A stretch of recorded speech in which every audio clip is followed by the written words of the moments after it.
임신기의 생리적 특성 알아보도록 하겠습니다. 그리고 이제 혈액 성분의 변화도 있겠죠. 자, 혈장량은요, 임신 초기부터 시작해서 점차 혈장량은 늘어나게 됩니다. 한 1.5리터, 그러니까 1500ml 정도가 늘어나니까 굉장히 많은 양이 늘어납니다. 근데 그때 혈구량은 어떤가? 1.5리터의 혈장량이 늘어나는 것에 비해서 혈구의 양은 증가는 있지만은 혈장량만큼은 증가하지 못합니다. 그렇기 때문에 임신성 빈혈이라는 것은 정말 적혈구가 줄어드는 게 아니고 농도가 낮아지는 희석 현상이 나타난다. 이렇게 봐주셔야 됩니다. 다음 내용으로는 헤모글로빈과 헤마토크릿, 총철 결합력 이런 거에 대해서 알아보도록 할게요. 원래 정상적인 여성의 헤모글로빈 농도는 13에서 14g/dL 정도입니다. 그렇지만 임신을 하게 되면 10에서 11 정도로 농도가 떨어져요. 그리고 헤마토크릿이라는 것은 우리가 혈액을 테스트 튜브, 시험관 이런 데 담아놨을 때 혈장과 그 아래쪽이 분리가 되죠. 그래서 분리된 아래쪽에 가라앉은 혈구들의 뭉침이 바로 헤마토크릿이라고 봅니다. 임신 전에는 전체 혈액에서 35% 정도가 아래로 가라앉는 덩어리였는데 임신이 되면 29에서 31%로 감소하게 돼요. 그리고 임신 중에는 총철결합력은 증가하게 됩니다. 총철결합력이 증가한다는 말은 몸에서 약간 빈혈처럼 느껴서 우리 몸에서는 철이 있으면은 뭔가 좀 더 빨리 결합하려고 하는 능력이 되겠죠. 그래서 철결합력이 늘어났다라는 거는 빈혈이다, 빈혈 초기다 라고 우리는 영양 판정 과목에서 공부를 합니다. 다음으로는 단백질 양과 알부민에 대해서 알아보도록 하겠습니다. 혈장이 증가하고 그리고 모체에 있던 단백질과 알부민이 태아로 가서 쓰여지기 때문에 엄마 자체의 혈액의 단백질과 알부민은 감소하게 됩니다. 그리고 지질은 총 지질량, 총 콜레스테롤, 중성지방 이런 혈중 농도는 증가하게 돼요. 호르몬 중에서도 에스트로겐과 콜티졸이 혈장 콜레스테롤과 인지질의 농도를 약간 상승시킨다고 합니다. 자, 혈액 성분에 대해서 다 늘어나요. 임신을 하게 되면 혈장량도 늘어나고 심박출량도 늘어나고 혈액량도 전체적으로 늘어나고요. 근데 이게 늘어나는 게 양이 아니고 퍼센트로 우리가 이렇게 보고 있습니다. 혈액량이 늘어나는 거에 비해서 혈장량 퍼센트는 더 늘어나니까 우리가 임신성 빈혈이 생긴다라고 했어요. 적혈구의 양도 늘어나는 폭이 엄청 높지는 않죠. 하나만 줄어들었습니다. 헤마토크릿. 헤마토크릿이 줄어들면 우리는 빈혈로 봅니다. 신장의 변화에 대해서 보도록 하겠습니다. 임신 중에는 혈액량이 벌써 1.5리터가 늘어났고요. 그리고 인체의 수분 결합력이 올라간다 들으셨어요. 그래서 체액 자체가 6에서 7리터 정도 많아지게 됩니다. 그럼 아무래도 여과해야 될 액체 양이 많아지겠죠.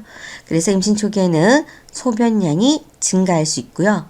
그런 다음 임신 개월 수가 늘어남에 따라 아기가 그 자궁과 함께 커지니까 방광이 눌리게 돼요. 그래서 빈뇨라는 거는 굉장히 자주 소변을 보고 싶은 현상입니다. 이런 빈뇨가 나타나게 돼요. 그리고 소변 특징 중에 단백뇨라는 게 있습니다. 소변에 단백질이 섞여 나오는 거죠. 이런 것들은 임신 중독증이라고 하는 질환의 중요한 지표가 될 수 있습니다. 임신을 통해서 신장 기능이 그래도 어느 정도는 정상적으로 유지되어야 되는데 신장의 기능이 정상적이지 않으니까 원래는 소변에 단백질 넣으면 되나요? 안 되죠? 근데 그 단백질이 소변을 통해서 나오는 게 바로 단백뇨입니다. 위장관의 기능으로는요. 처음에는 입덧 현상 있고요. 식욕 부진 있고 오조라는 것은 막 메스꺼운 느낌이에요. 입덧은 그냥 이렇게 소리까지 나죠. 욱 이렇게. 그리고 이제 오조라는 거는 그냥 아주 메스꺼운 느낌, 울렁울렁한다 라고도 표현을 합니다. 그리고 기호 변화, 뭐 좋아하던 음식 갑자기 뭐 싫어하게 되고 이런 거 있죠. 그런 변화가 일어날 수 있고요. 소화장애, 소화도 안 되고 위 식도 역류증으로 인한 그 가슴 쓰림 현상, 그리고 자궁이 커지기 때문에 변비도 일어날 수 있습니다. 임신한 여성들 보면 굉장히 이렇게 이 목 이렇게 두드리면서 이렇게 목과 가슴 사이 막 두드리는 거 많이 볼 수 있어요. 그거 가슴 쓰림 때문에 그런 현상을 보이게 됩니다. 그리고 트림도 굉장히 많이 하더라고요. 이게 전부 다 자궁의 크기가 커지기 때문에 위의 위치가 변하게 돼요. 그걸로 인해서 일어나는 현상입니다. 자, 대사적 변화 보도록 하겠습니다. 기초 대사율이 점차 증가해요. 그리고 분만을 하고 난 다음에는 정상 수준으로 돌아옵니다. 이렇게 기초 대사율의 증가는 산소 소모량이 10% 정도 증가하기 때문이다 라고 얘기했고요. 이 기초 대사율의 증가 때문에 갑상선 호르몬의 농도가 좀 높아질 수 있습니다. 갑상선 호르몬의 농도가 늘어나게 되면 갑상선 자극 호르몬은 어떨까요? 원래 갑상선 호르몬의 농도가 낮아지게 되면 이 갑상선에서 호르몬을 더 만들어내라고 갑상선 자극 호르몬이 나왔어요. 그러므로 갑상선 호르몬의 농도가 높아진다라는 것은 우리가 또 그 전으로 생각해 보면 갑상선 자극 호르몬의 농도는 줄어든다. 이렇게도 볼 수 있습니다. 그리고 일단 엄마 몸에 있는 태아는 당질을, 포도당을 우선적인 열량원으로 가장 1등으로 이용을 하게 되고요.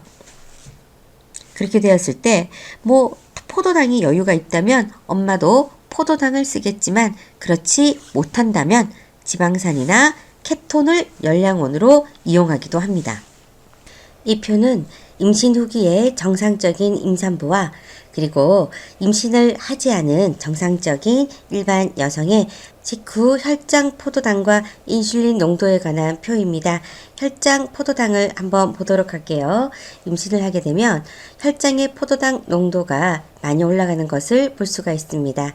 그리고 임신을 하지 않은 일반적인 여성은 혈장 포도당 농도가 어느 정도 균일하게 유지되는 것을 볼 수가 있어요. 그래서 임신을 하게 되면 혈장 포도당 농도가 올라가게 되고 혈장에 있는 인슐린 양도 임신부의 경우 더 많이 분비되는 것을 볼 수 있습니다.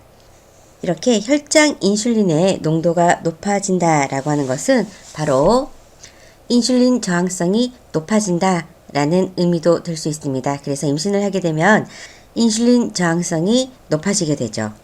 인슐린 저항성이 높아지게 돼서 임신성 당뇨가 나타나게 됩니다. 그리고 임신을 하게 되면 에스트로겐과 프로게스테론의 분비 때문에 자궁이 비대해지면서 무게도 많이 나가게 되고 모양도 늘어나고 위치도 바뀌게 됩니다. 조금 아래쪽으로 내려오거나 위쪽으로도 확장이 되겠죠.